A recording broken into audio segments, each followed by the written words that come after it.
warahmatullahi wabarakatuh.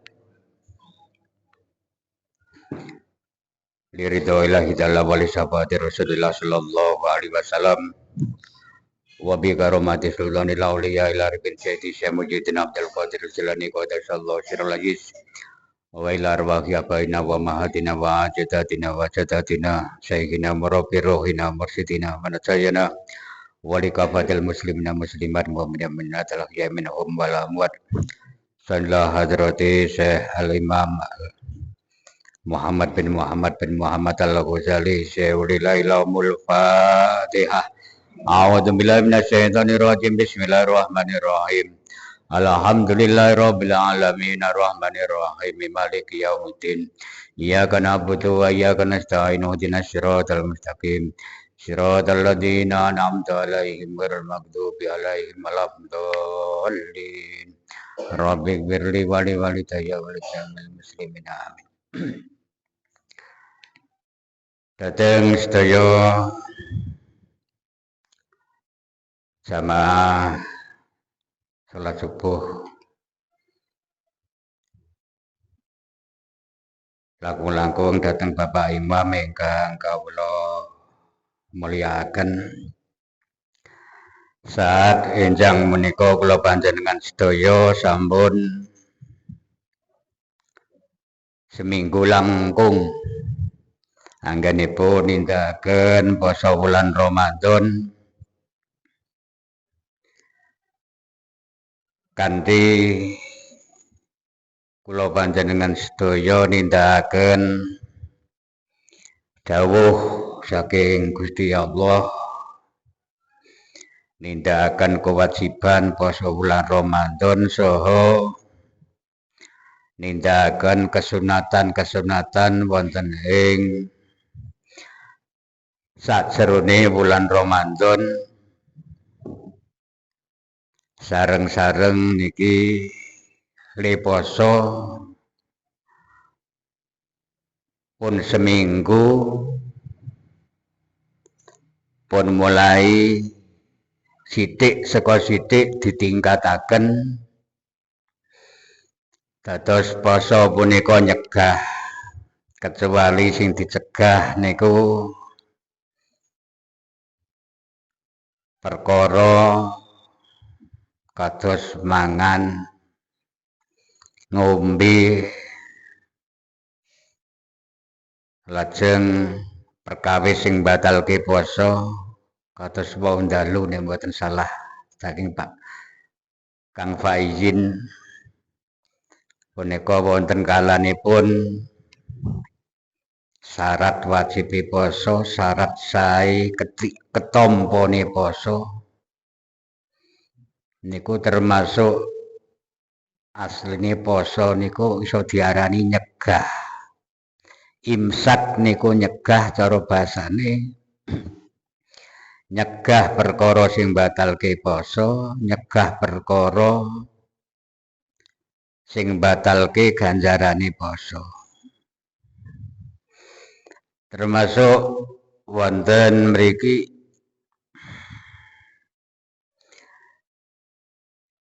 wonten kitab Ihya Ulumuddin juz tunggal Shahifah 112.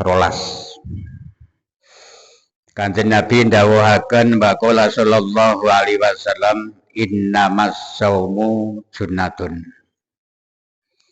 Poso punika dadi tameng. Dadi tameng utawa pager. Fa idza kana ahadukum shaiman.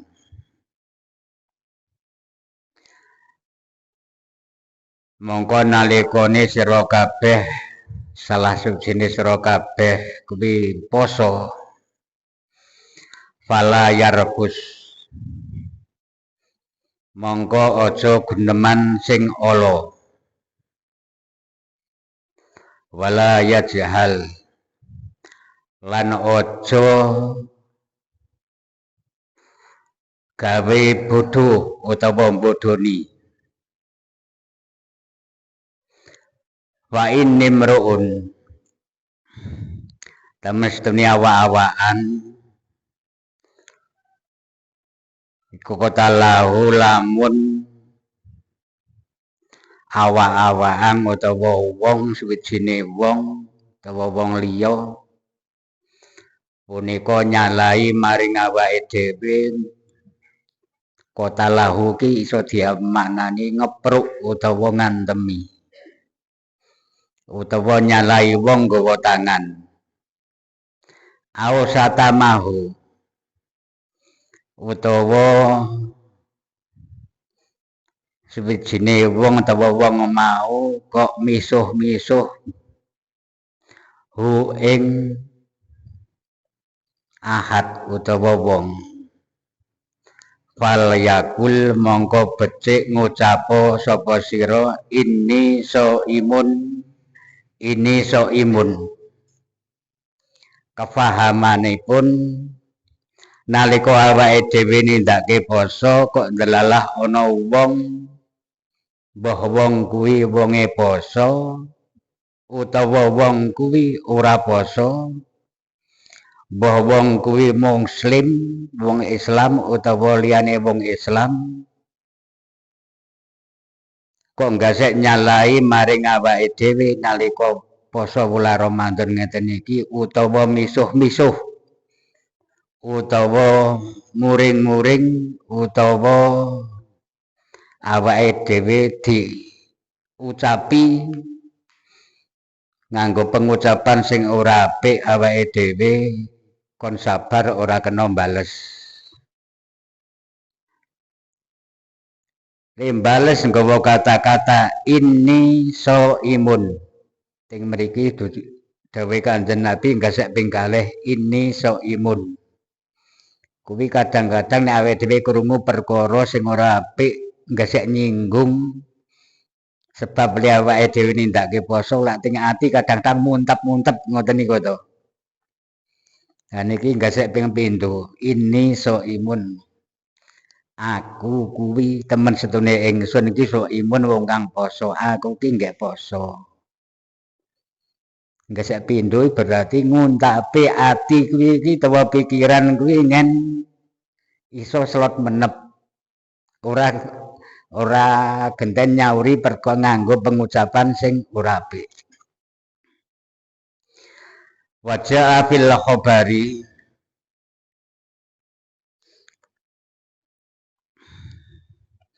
anam ro'ata ini so mata ala ahdi Rasulillah sallallahu alaihi wasallam zaman rumiyin wonten dipun habaraken wonten salah setunggalipun tiyang estri kalih wong wedok loro so mata wong wedok mau ya poso nindakake poso wonten zamanipun Kanjeng Rasul Muhammad sallallahu alaihi wasallam. Wa ajhadahuma al-ju'u wal atsu min akhirin nahari hatta hadata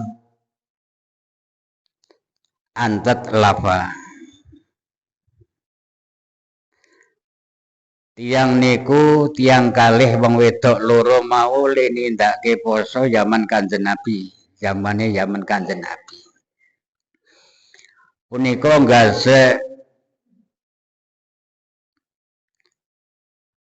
mulai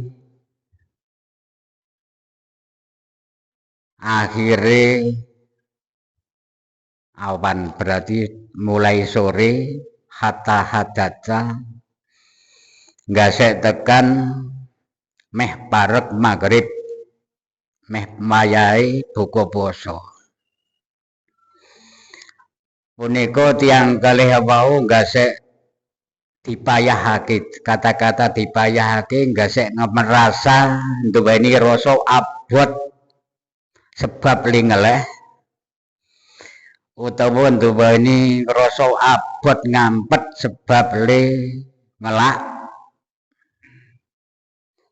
sawise ngampet ngelak saking abote Faba'asa ila Rasulillahi sallallahu alaihi wasallam.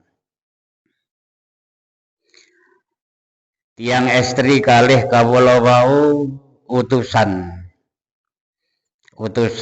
dhateng Kanjeng Nabi sowan utusan wong kapurih sowan dhateng Kanjeng Nabi dana nahu fil iftori. Cara bahasane awake dhewe kono aku wis ora betah ngeleh wis sore meh wayahe buka ning ngrasa wabot banget saking ngelake saking ngelehi terus utusan kono mbok sowan Kanjeng Nabi aku dimaturke karo Kanjeng Nabi nek aku kuwi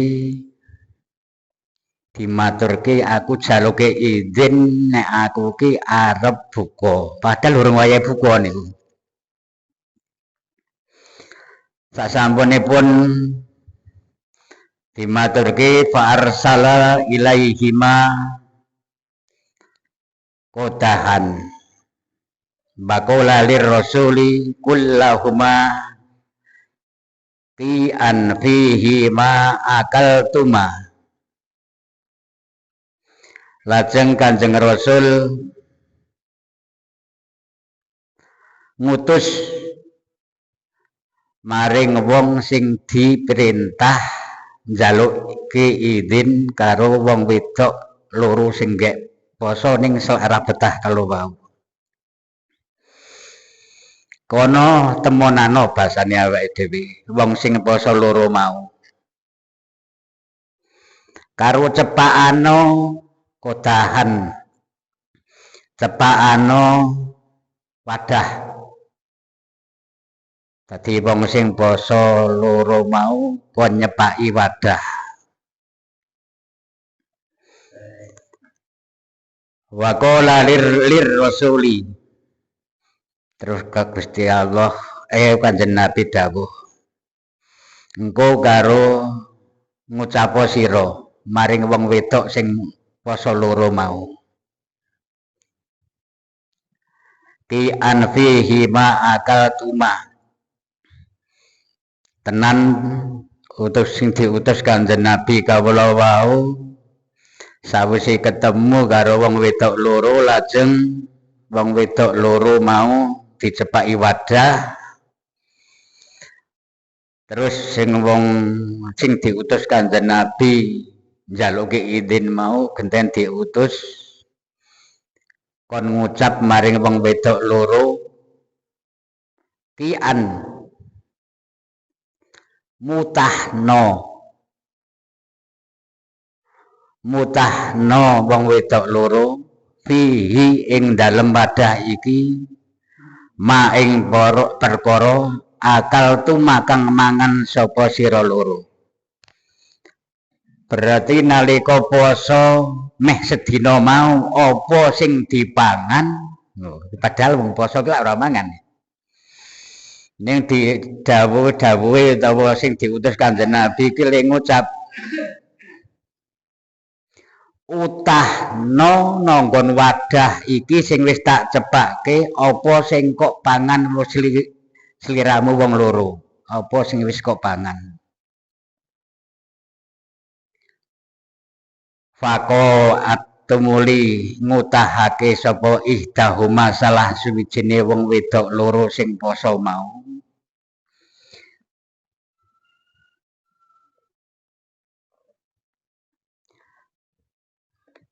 Nisbahu ing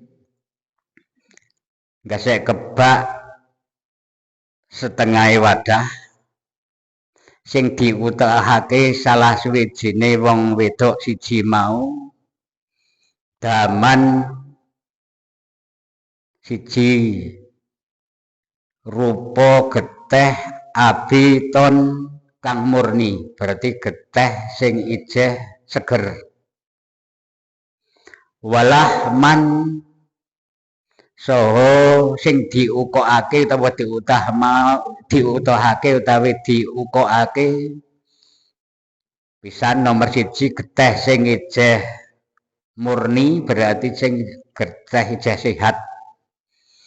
Nomor kalihipun balah man Goridon sing diutahake nomor loro utawa sing diukokake nomor kalihipun daging sing anyar. Waqoat lan ngutahake sapa al ukhra wedok sing nomor loro sing menehi utawa liyane berarti wedok sing nomor loro. Misla dalika ing sepadane mengkono-mengkono daman abidun utawa lahman goridon hatta malaahu sehingga ngebaki utahan sapa wong wedok loro hu ing wadah. Fa ajaba tumuli gumun sapa annasu menungso mindalika saking utah-utahan arupa getih kawula wau. Niki kan ngeten. Sing diutus kon matur karo Kanjeng Nabi kuwi uga genten diutus karo Kanjeng Nabi kon nemoni wong wedok loro mau. Niku jane urung wayahe buka niku. Meh buka ning urung wayahe buka. Selak ra betah ngambet ngelak ngambet ngeleh. Dalalah kon maturke karo Kanjeng Nabi. Kanjeng Nabi le dawuh kono temonana wong wedok loro mau sing akon sliramu. Akon matur rene. Karo cepakano wadah. Bar dicepai wadah terus sing diutus mau karo wong wedok loro langsung bahasane langsung ukokno tokno apa sing wis kok pangan mau. Terus wong wedok siji mutah utawa ngetokke rupa getih sing anyar. Getih sing anyar dikuake nanggon wadah sing wis disediakake mau. Getih sing ijeh anyar nomor lorone sing ditokake diutahake rupa daging sing anyar berarti daging sing ijeh utuh.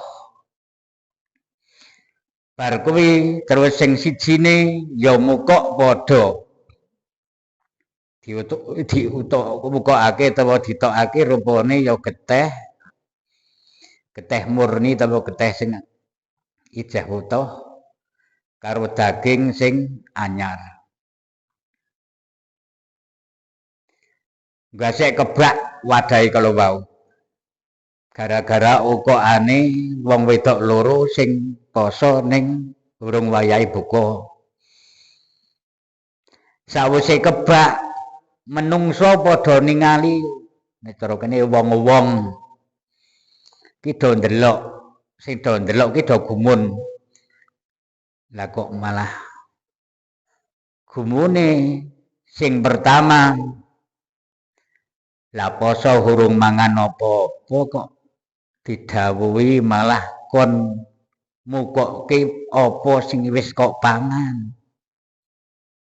Ki apa maksude? Ya ndelalah mukok getih karo daging. Menungso kabeh padha gumun. Sawise gumun faqala sallallahu alaihi wasallam hatani somata ama ahalallahu lahuma wa aftarta ala ma harramallahu ta'ala alaihima. Wong wedok mau ling lakoni poso ya nindakake apa sing dihalalake dening Gusti Allah. Siji. Ping pindhone li buka utawa li mukah utawa li buka ki nggawa perkara sing diharamake dening Gusti Allah. Bahasane kitab ngoten. Ko atat ihdahuma ilal ukhra terus tiang salah sijine wong wedok mau lungguh nyedhaki karo wong wedok sijine. Sawise nyedhaki faja alata taktabanin nasa. Terus wong loro mau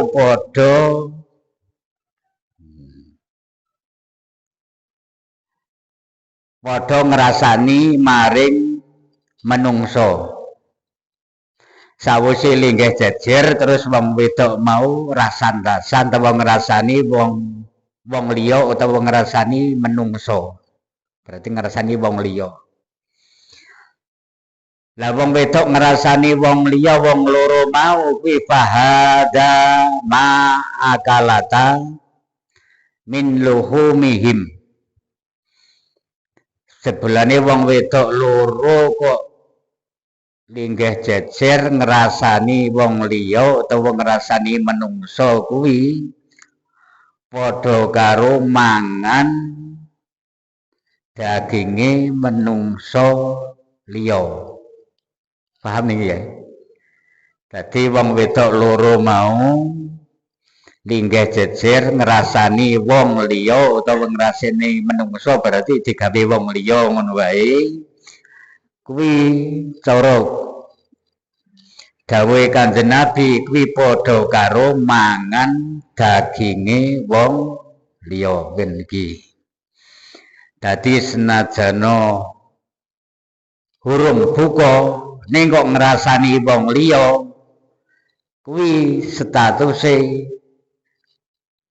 ling ngrasani wong liya kuwi padha karo mangan daginge wong liya berarti padha karo buka perkara sing diharamake dening Gusti Allah ya kuwi arupa ngrasani utawa rupa mangan daginge wong liya sing nek ditokke dadine ngrasani wong gara-gara ngrasani wong liya kuwi dadine geteh sing isih anyar nomor lorone daging niku zaman Kanjeng Nabi saged dibuktekake model afate utawa wong sing melanggar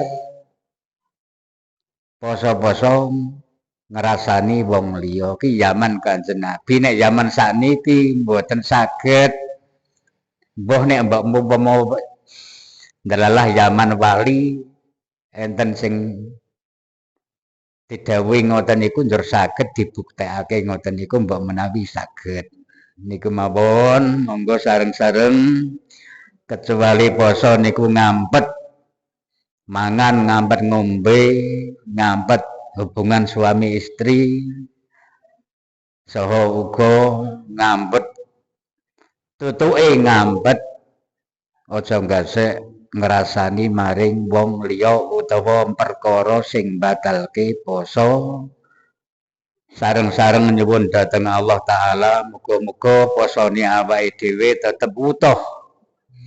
Dadi poso leres-leres nindakake dawuhipun Gusti Allah wajibe sing wis didhawuhake dening Gusti Allah posone saged poso sahih sae napa ingkang dipun kersakaken dhateng Allah Subhanahu wa taala. Allahumma semanten mugi-mugi saged dados pepiling kula panjenengan sedaya mulai sakniki ngantos dumugi akhiripun wulan Ramadan saged nindakaken hormat dhateng wulan Ramadan sak sae-saenipun. Allahumma semanten. Wassalamualaikum warahmatullahi wabarakatuh.